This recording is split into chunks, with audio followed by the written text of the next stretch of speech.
Hello అండి, ఈరోజు వీడియోలో 2024 కార్తీక మాసం ప్రారంభం మరియు ముగింపు తేదీలు తెలుసుకుందాము.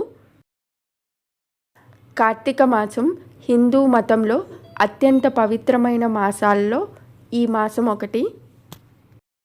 ఈ మాసాన్ని దామోదర మాసం, కార్తీక మాసం అని కూడా పిలుస్తారండి.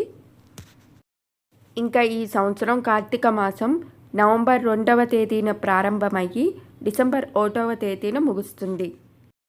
ఇంకా కార్తీక మాసం 2024లో 4 సోమవారాలు తేదీలు November 4, November 11, November 18, November 25.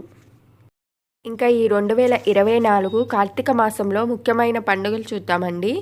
November 4 Nagula Chavithi, November 12 క్షీరాబ్ది ద్వాదశి, నవంబర్ 13 తులసి వివాహం, నవంబర్ 15 కార్తీక పౌర్ణమి, నవంబర్ 18 సంకష్టహర చతుర్థి, నవంబర్ 23 సత్యసాయి బాబా జయంతి. ఇదండి ఈరోజు వీడియో. ఈ వీడియో నచ్చినట్లయితే లైక్ చేసి, షేర్ చేసి, సబ్స్క్రైబ్ చేసుకోండి.